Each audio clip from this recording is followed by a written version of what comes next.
Thank you, Jamie. All right, let me let Fatima in. Okay, cool, everyone, welcome. I'm looking at chat, so questions in chat. To entice people to stay to the end, for whatever that is, I want to give away 5 copies of the book, physical copies. I'll send them to you. And I'll tell you how to do that at the very end. And okay, I'm going back to, so this is going to be a lightning round. So if I don't know an answer, I'm just going to say it. I'll try to be terse, which is not always easy for me. And I may ask people to clarify really broad questions. So I'm going to start that with Jim Byers in Nashville. I'm super curious about organizational structures. Me too. Can you narrow that down and type in a much more narrow question, Jim? Yeah. Charlie, don't have to come Yep. off. You can just type it into chat. I'll get there. Hey, Bob, what are some tips for dealing with execs who are trying to do agile micromanagement? I would say, have a coaching conversation independent of your role. Point it out to them. Be respectful. Maybe be curious and try to figure out why are they doing that? What are their driving forces? Maybe help meet them where they are.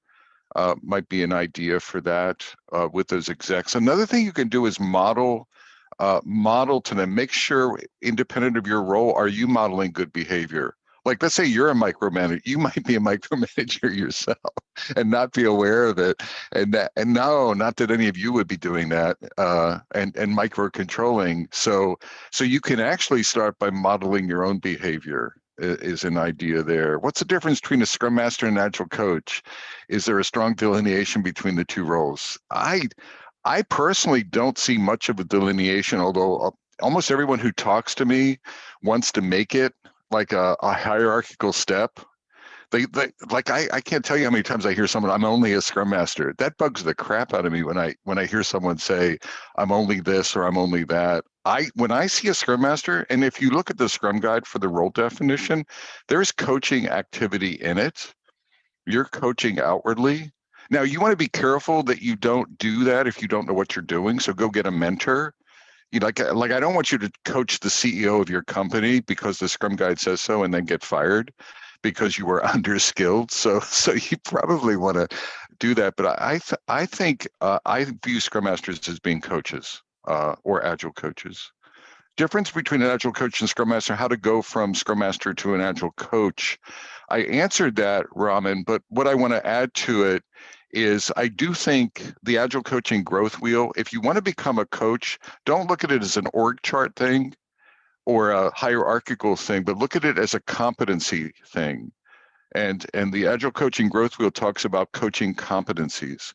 And what you want to do is independent of your role. So, like, you could be a manager or a product owner. I would say understand what the coaching competencies are, and then maybe be intentional about growing your competencies. Recommended Agile coach certifications. I think, if I'm correct, the 2 games in town right now are the Scrum Alliance has the CTC, CEC, and IC Agile has some coaching tracks. I think they're both really good. I often recommend people, I do a lot of mentoring for CTC, CECs. I do some pro bono. I just like to help people go down that track if I can. And I often recommend that they go to the IC Agile coaching classes as a baseline learning. So I think they complement one another, but I'm not going to recommend one over the other. And I know that's a weak position, but I'm not going to do it. Can we measure the state of being agile as an Agile coach? I as a formal thing, so to my knowledge, there are surveys out there that try to measure Agile maturity. There's something Lean Agile Intelligence, Comparative Agility, there's Agility Health.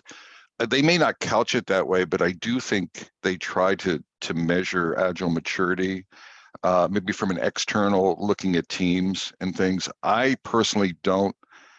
I don't recommend that. I think it's a much softer, like being agile, like doing versus being. I think it's hard to measure being. Now, as a coach, I do think you need to improve your radar to be able to sense behaviors yourself, like as people are growing. And what are, what are their behaviors, and are their behaviors changing? For example, safety, deep democracy would be something like, are all voices being inclusive in your environment? To me, if that's not happening, that would be an immature thing as a coach, and I would be worried about that. And I would be looking to increase, to the degree that I could, increase deep democracy or safety. Have you used OKRs? Have you used these and added value? And would you have any recommendations on using them? Johnny, I don't. I sort of avoid metric. I mean, I've used metrics, but I avoid metrics, and I consider OKR metrics like the plague sometimes. But I did find something on LinkedIn this morning that I wanted to read, and I saw this question in advance. And this is from John Cutler. If anyone's aware of John Cutler, he's a very wise person in the community. So he wrote this just, I think, this morning. What are OKRs for, and what are they not for? OKRs are for alignment, communication, focused ambition, shared understanding, collective commitment, focus on outcomes, and learning and reflection. And then he lists what are they not for. And they're not for performance management, individual commitment, bolded onto outputs and projects, avoiding communication, and trust and safety proxy. So what I'm going to do is just put that in the chat, if that's okay with you. And that was on LinkedIn this morning. I just thought he did a really nice job. In the mornings, I journal, and I look around in my network, and I thought that was very powerful. Jayaram, if there's a way to measure, understand what are the indicators of Agile coaches' success. Very often I'm asked to, when I'm engaging with a client, they're like, what are you going to do for me? How do I measure you, Bob Galen? And I usually try to deflect that. Not that I'm being defensive, but I deflect it to, I think you measure me by the impact that I have on the organization. So for example, if I'm a team level coach, please measure me by are the teams that I'm coaching growing, and are they improving, and are they getting better? And if I'm an organizational coach, measure me by the organizational acceleration and what's going on at an organizational level. The other thing is, I think a coach, it's really hard for a coach to be effective in a dysfunctional organization. So to me, coaching effectiveness is coupled to the partnering with your clients, if that makes sense to everyone, right? It's not, I can't make someone be agile. I can't make a team be agile, and I can't make an organizational transform. So we need to co-create it together. So what I try to do in that discussion is I try to talk to my client, and I'm using the client in the sense of a team or a leadership team or a leader. I try to talk to the client and say, I can partner with you, and let's measure ourselves together. So let's stop that view of measuring me independently. Let's measure the impact I have to the organization. Let's see, VJ, how do you differentiate agile behaviors and practices? Maybe give me something a little bit more specific later on, VJ, and I'll look for that. Like a specific behavior versus practice, and what are you talking about? That's a good question. I'm just looking for it to be a little narrower. Ram, what are some areas and aspects leadership needs coaching when transforming to agility? Let's see. One of the things I would say, Ram, is I'd say show them, don't coach them. Model the behaviors. I think too many coaches are coaching people by telling people what to do. Have any of you ever said that's not agile to anyone in a conversation? Probably not, but in a very judgmental way. I'm just kidding around. But you said that's not agile. You need to be agile. And I've seen people do that, and one of the problems is they're not behaving agile themselves. It's like a coach, harps on low whip limits, and then the coach has a high whip limit. It's like you're not walking your talk. So what I would say, and I'm being very serious, Ram, is show them what it looks like. Model what it looks like yourself. And then if leaders come to you with curiosity, why are you doing that? Why did you not do this? Then really that's a learning opportunity or a coaching opportunity. So focus on, are you walking your own talk first? Are you showing up with agile principles yourself? And not just when the going, hold on, everyone, there's some people in the waiting room. Let me let them in. My goodness gracious, there's a bunch of people here. That's not just when the going is easy, but when the going is tough. Okay, let's see. This is Jeremy. Let's see. I think it's Jeremy Roots. Yeah. I'd like to get your perspective on whether product and sprinkles from Scrum can be updated in the SAFe world. I find SAFe to be more planning and less, so features and stories seem to be prioritized for teams over accomplishing a goal. Jeremy, I don't care about what world. So if you've ever followed me, you know that I'm not the biggest, full disclosure, I'm not the biggest SAFe fan on the planet. And I don't want to, and it raises my blood pressure, and I'm old. You know, as has already been established, I'm relatively, Jamie has established that I'm relatively mature. So so my blood pressure is something that needs control. So I don't want to talk about SAFe. But from a goaling perspective, I've always been very bullish on goals over other stuff. Like sprint goals to me are a secret sauce element. I don't care if you're doing, or goals in general, in Kanban, in SAFe, in less, or whatever. I think if you can establish shared goals with teams and shared organizational goals, there's goodness with that. So less details, like how many stories or points are we doing, but what problem, a goal is what problem are we trying to solve? And rally around the goal. I don't know if any of you have ever seen the power. How many people, just show of hands, have seen the power in goaling? Anyone? Like having a goal is it can be very powerful. So I think I like to leverage the power of goaling as much as possible. So I'd say go for it, Jeremy. Don't let SAFe de-goal you or and do anything like that. What are the agile skills? This is from Jara. Am I okay? Jairam. I apologize if I misspeak anyone's name. What are the agile coach skill set improvement areas that you have seen experienced during COVID-19 that can add more value post COVID-19? I would not focus on COVID, Jairam. I would focus on I would recommend that you assess your personal competencies and skill sets. I mean, COVID comes into play, as is the culture of your work, as is the role that you're in. So there are factors that influence your coaching. But what I would say is do an assessment of your coaching strengths and weaknesses and competencies based on you. And then look at where are your gaps. And then plan your continuous improvement journey as a coach based on your gaps. Now, for example, remote work and COVID is going to put pressure on facilitation skills. Everyone with me, virtual facilitation skills. So clearly, but if you're strong there, don't worry about it. If you're weak there, then maybe, and you do a lot of that, and you want to be passionate about growing that, well, then maybe that's an area to focus on as part of your journey. That's where the agile coaching, Jamie said something earlier. I developed a free agile coaching growth wheel personal improvement assessment tool with comparative agility. It's a freebie. They're not going to bug you or anything.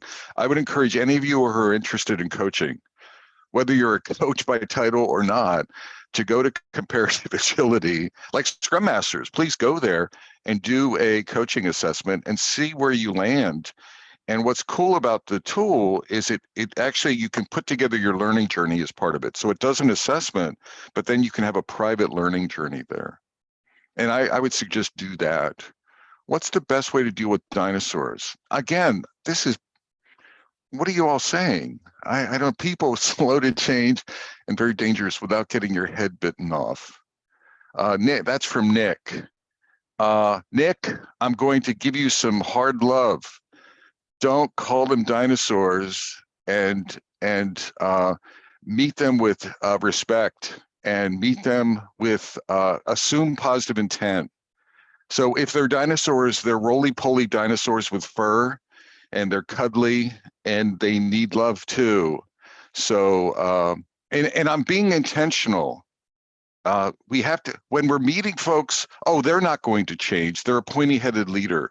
When we have a mindset that marginalizes someone or stereotypes someone, it affects our ability to connect with them. So what I'm saying is mentally put on, if you, the word I'm trying to look for is meta skills. You put on a meta skill of respect, assuming positive intent, and curiosity to figure out how you can help them. I would recommend that you meet them that way and then see what can happen. And I bet if you meet them with that meta skill, you might not get your head bitten off. So just maybe food for thought. Himanshu, do you have any tips on succeeding a Scrum Master interview with little experience as a new certified CSM? I've written a blog post. I think the Scrum Alliance has some blogs or something on it. If any of you go to the Scrum Alliance, and if you're in that situation, they have some finding a job articles with very little to no experience. How do you do that? How do you navigate that journey? And I know there's some things there, and I've written a blog post about that. My daughter actually pivoted from social work with no IT or technology experience to Scrum Master. And I wrote a blog post that talked about her journey and how she did that. The one answer I will have, Himanshu, is you need to develop stories. So you may lack experience, but you have to mine stories from whatever your experience is so that in the interview you can respond with Scrum Master and Agile stories based on the context you're coming from. So you have to be I think you have to be creative in mapping whatever you were into, if you have little to no experience, you have to be able to tell some stories in the interview that shows that you can navigate this Scrum Master role without being it. It's interesting. There's actually a big movement online, and I'll try to find that link and send it out later. But of teachers who are wanting to transition to the Scrum Master role, and they're finding that their skill set as a teacher has a lot of overlap with the skill set needed to be a Scrum Master, and so there's a whole group out there to support those people. Absolutely. Scrum Master, so it's definitely possible. And they even have like a program where you're on a Scrum team for a while, like a mock Scrum team, just to give you some experience. So there's stuff out there. I will send out a link to that one if any of you are teachers looking to transfer, but there's probably other ones like it out there. Absolutely. And so it is absolutely possible. You have to be patient. You have to target the companies, etc. What are the potential pitfalls of having a definition of ready from Andy? I'm actually a proponent of definitions of ready, Andy. So again, full disclosure, I have a bias towards them, not that I require people to do it. So I think maybe a potential pitfall is getting things too ready, if that makes sense. Like you don't want to, I think stories should enter the sprint ill-defined. Does that make sense to everyone? Like the story requirements in Agile are intended to be emergent. So they're not finished at the beginning, they're actually finished at the end of the work. And the emergence is, the discussion drives the understanding. So I think probably the biggest pitfall there is getting things too ready and not and undermining the emergent properties of the iteration of the sprint. Go ahead. Yeah, I think what I was getting at is I've seen it misused or misapplied where it becomes a stage gate. So everything on the checklist has to be checked off. No, yeah, absolutely. That's another good sort of anti-pattern for it. But I see the goodness of it. Absolutely. In it. But again, it's up to the teams to figure that out. Any tips from Saranya? Any tips or advice for beginners in Scrum Master field would be helpful. I mean, one big tip is, or a couple tips is follow the Scrum guide, meaning, don't just take a class, but really deeply sort of immerse yourself in Scrum. Realize that Scrum done completely in the beginning for teams is a good thing. I would say go get help in mentoring, like find a mentor, find a coach. wherever you can, either in your company and or outside of your company, like a group like this, and just be open-minded and not stuck in this. And don't say things like that's not agile or prejudge people, etc. And just go about your journey. Another thing I would say is trust your team. I would sort of remind yourself that your team is your friend. So it's not just you're leading them or guiding them or coaching them, but trust their judgment as well and run some experiments. Tips on metrics to measure value. I would say usage, like usage would be a big thing, Charlene, to me, or anything that connects directly to the client. Like, did we make money on it and things like that. But real client sort of base connectivity. The other thing I've seen folks do is do a business case for a story or something that we're delivering, and then look at the actual. So how many, if it's usage, we're going to get 50% usage and we only got 1% usage. So do the learning and the comparison about, our ROI predictions. Do we understand our customers and our value proposition or not? And then how do we get better if we're not? Yeah, I think the hard part for me is all my teams are back in. So it's kind of difficult to express the value until it finally gets to the customers in production, which is, we're delivering every 2 weeks, but it's not actually turned on for a little time. Well, you have internal customers. Yes, I mean, developers. we do. That's what I'm focusing on, that value. Yes, sir. Yeah, I might look at that.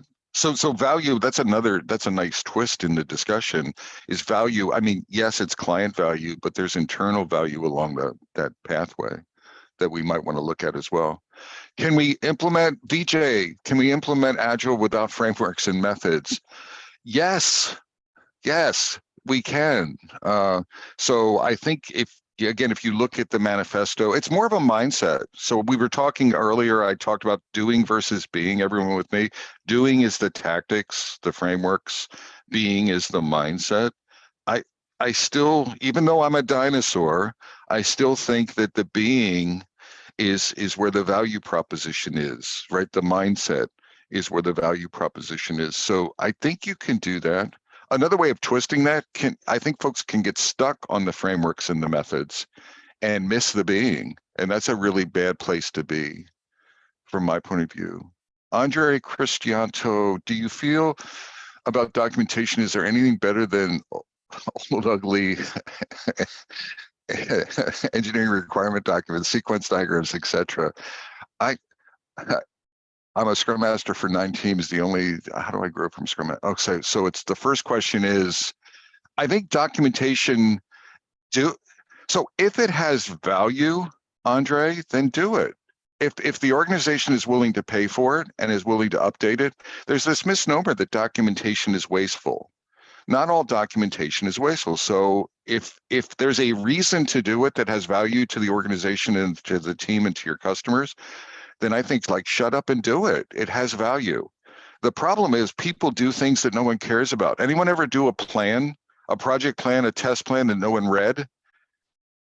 You with me? That's called waste, everyone. We wasted our time. Or did anyone ever write something down and then not maintain it and let it age over time? That's called waste. You did something and now it's not worth maintaining. Well, if it's not worth maintaining, then it wasn't worth building in the first place. So what I'm saying is, if it's worth it, I think then do it. But when you're doing it, realize that you're not producing code. Does that make sense, everyone? Documentation code so realize that when I'm writing stuff here, it's not delivering code. So there's a balancing act. So we need to look at value. I'm a Scrum Master for 9 teams. Bless your heart. I'm in North Carolina in the south of the US. So bless your heart is a euphemism for bless your heart. So the only Scrum Master, how do I grow from Scrum Master to Agile Coach? What's the gaps that need to fill and move forward? Well, I think you need to stop Scrum Mastering 9 teams. I'm just kidding around a little bit. So if you can do that, that's great. I think the Scrum Master is a full-time role. In my experience, a full-time Scrum Master can probably manage 1 to 2 teams. Beyond 2 teams, if you're an excellent Scrum Master, meaning you're not just going through the motions or doing the tactics, but you're really immersing as a Scrum Master and a coach, and you're embracing all aspects of it, then it's a pretty deep and broad role, and it's a pretty important role from my point of view. So you may be overloaded.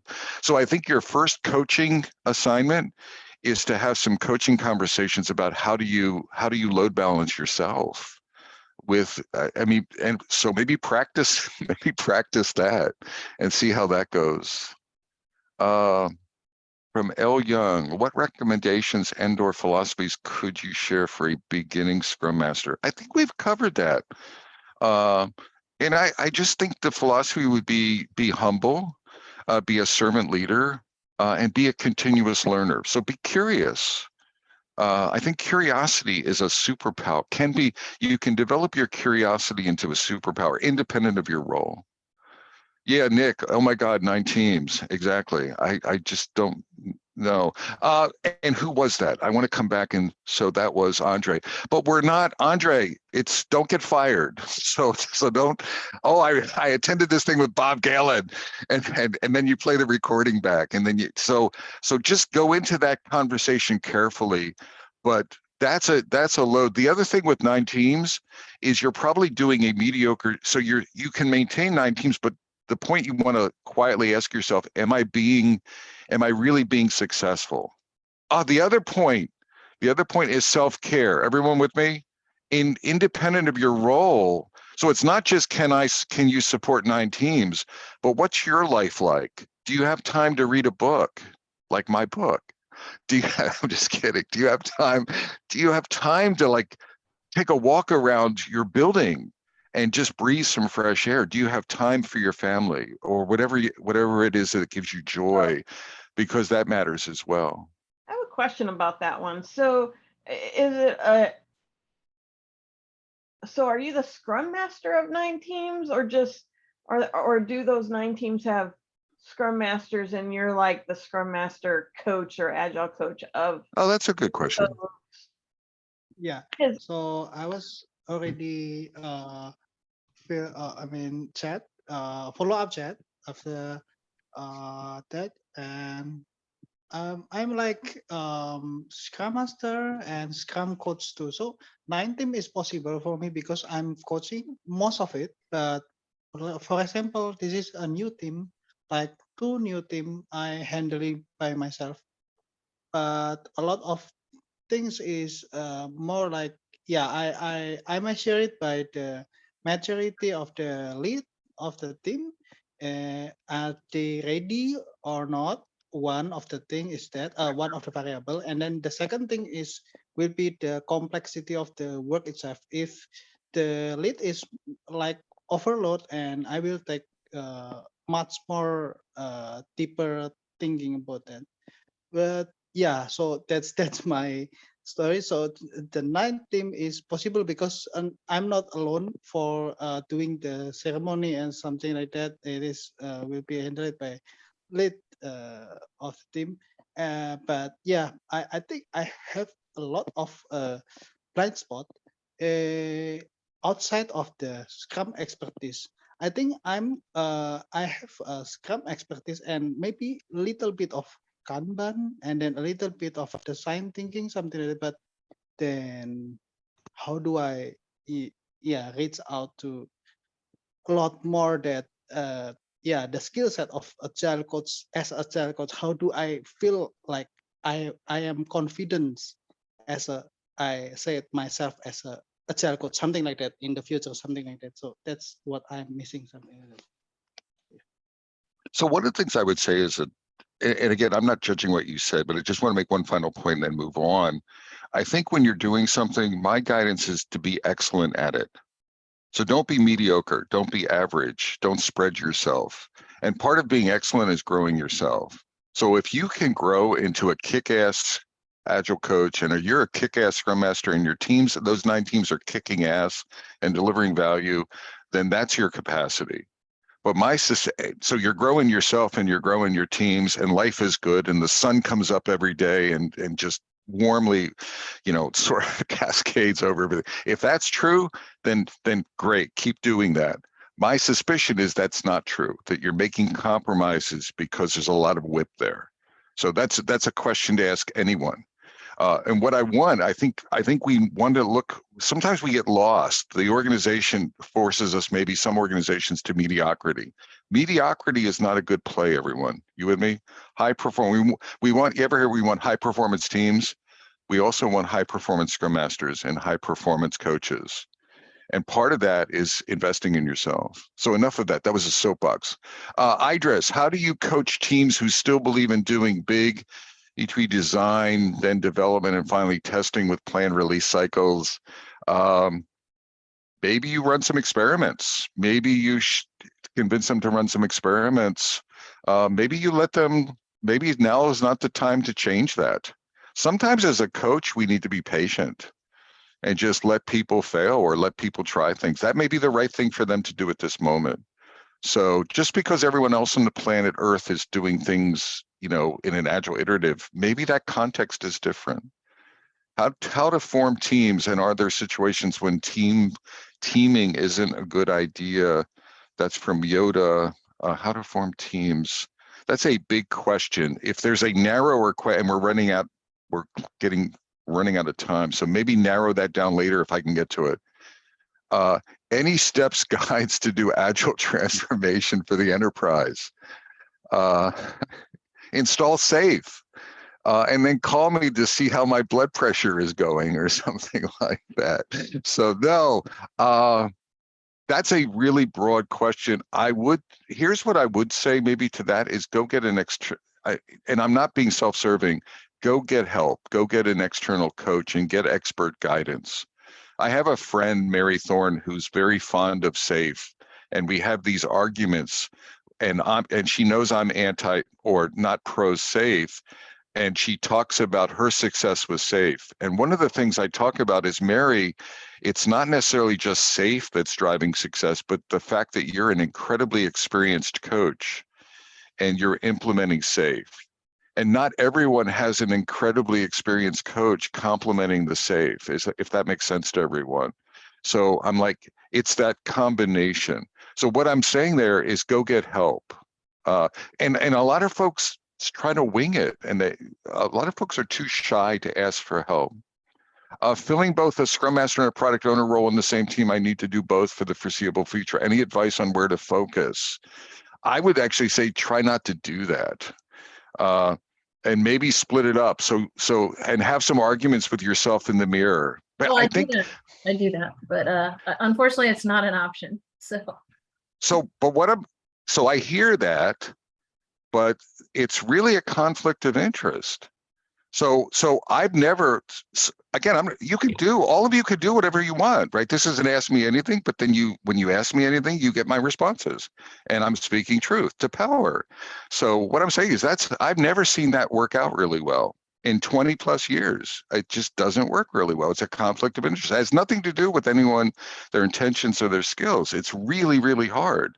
I've seen it maybe a couple times, but with really super experienced people. And they have to go through that. So that's a slippery slope. And what I would say maybe have that discussion internally in the organization. And then I say, but good luck, but good luck with that. Maybe you're the exception. Andy, are there pure coach training programs that you would suggest? I think we've covered that. And I see Agile to me would be, pure coach. I think you probably mean professional coaching.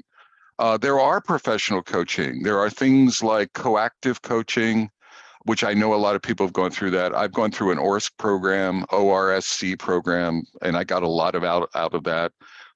There's a variety of professional coaching programs.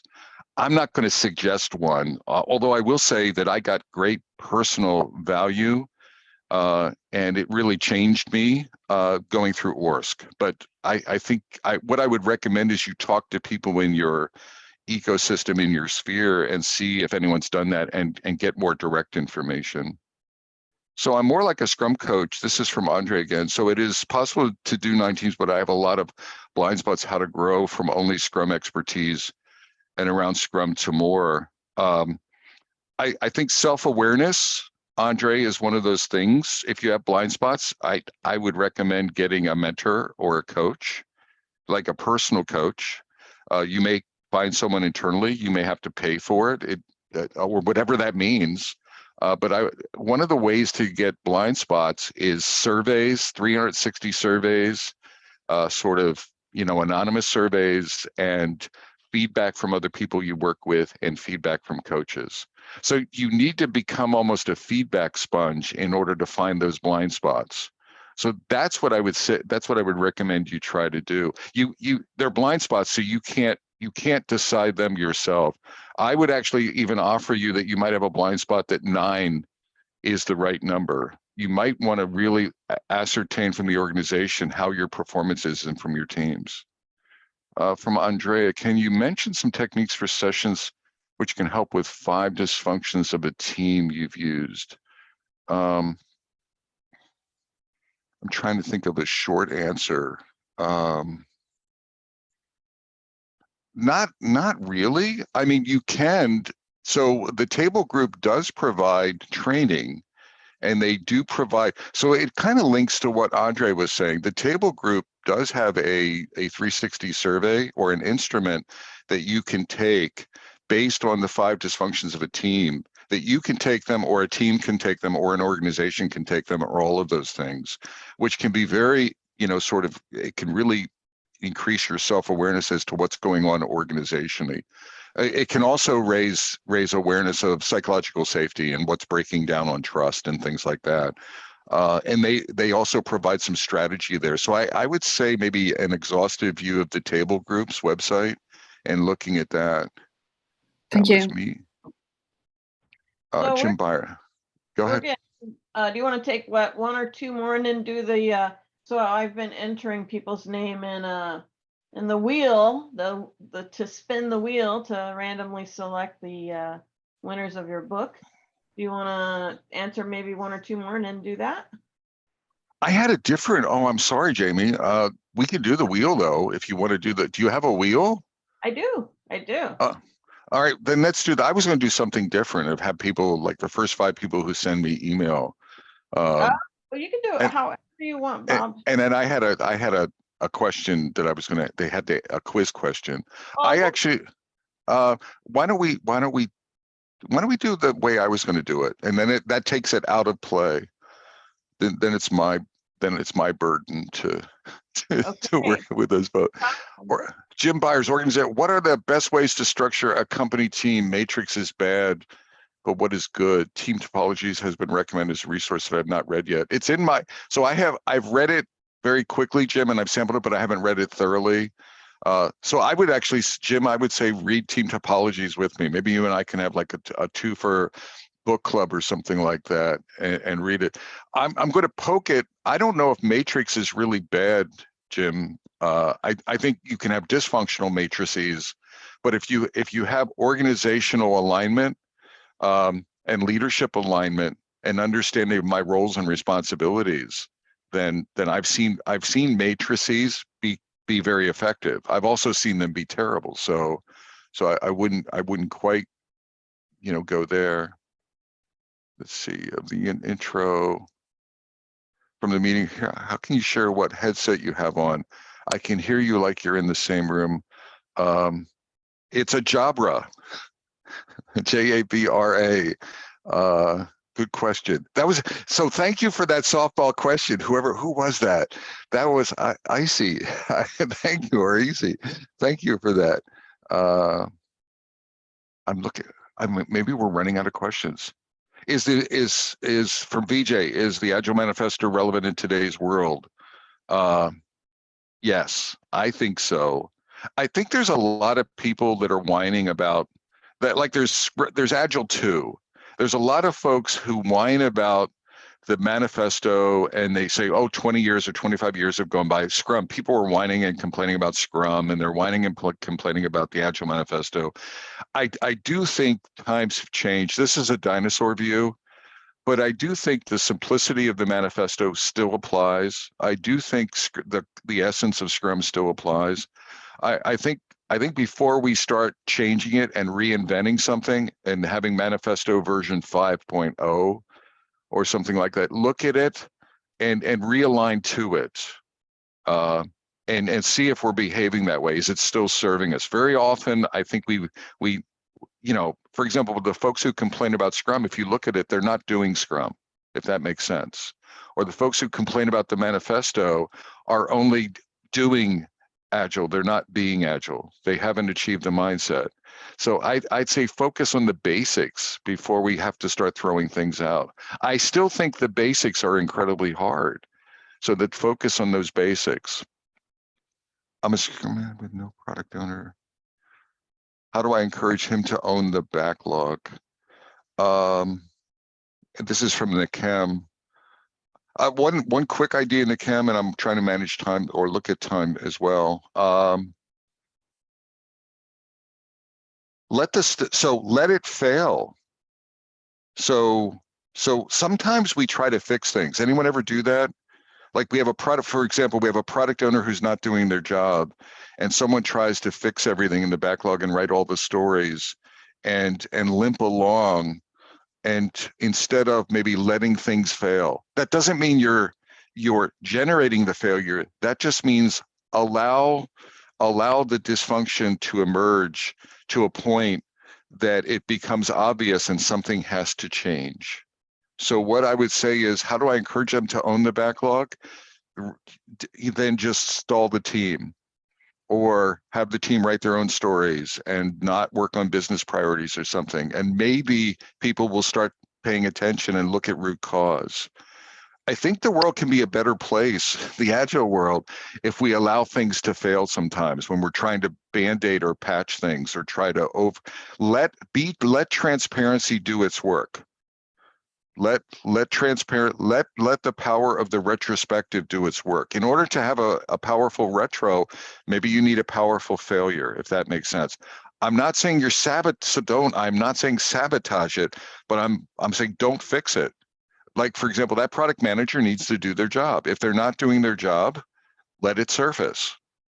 And the system needs to be aware of that. This is my birthday month. My birthday is next week, everyone. And we won't talk about how old I am because I'm really not going to live that one down in my no. Bob. You know what it is? If you know me, Jamie, I have a tendency to beat things until they're absolutely dead. So don't take offense. It's just my personality. I don't. Let me see one more. I want to do one more question. I think I've covered. In fact, no. Let me cut and paste. So everyone, it's been a pleasure. I hope you got value out of this. I tried to do more questions and rush so that we didn't do a deep dive. So this was more of a shallow coverage of a lot of questions. I hope it met everyone's expectations.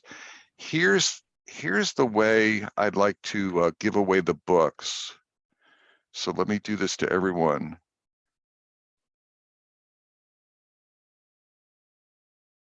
So I will send signed books to the first 5 people that send me an email to bob@rgalen.com answering this question. In what year did you publish your first book? So you have to have a correct answer. And then you have to include the name you want me to sign with and your snail mail address. I will take the first 5 and then everyone else, I'll just cut it off. Everyone with me? So you have my commitment that I will do that. So 5 signed copies will go out, and you're sending them, you're not doing it in chat, you're sending them to my email address. Other than that, it's really been a pleasure today, and I want to thank everyone for hanging into the end with me. Yes, thanks, Bob. We are so Thank you, Bob. of having you here at Scrum Masters of the Universe. Hopefully we can get you back, Bob. I saw some people saying we need more of Bob. So I would love to do it again. we'll talk. Right? And I think I missed a bunch of questions, so maybe we can pick it up. So you guys rock. You do great work in the community, Jamie. So I appreciate you as well. Yep, I appreciate that, and really this whole community. They're really great. So looking forward to seeing you all on future events. Join our Discord channel, connect with us, collaborate with us. Bob, happy birthday! Thank you. Thank you for coming, and we'll hope to see you again on Scrum Masters of the Universe. Everyone else have a great rest of your day, however much is left, depending on where you are in this world. Yep. Bye, everyone. Bye, Bye. everyone. Thank you. Thank you, everyone. Great session. Thank you, Bob. Thank you. You're welcome.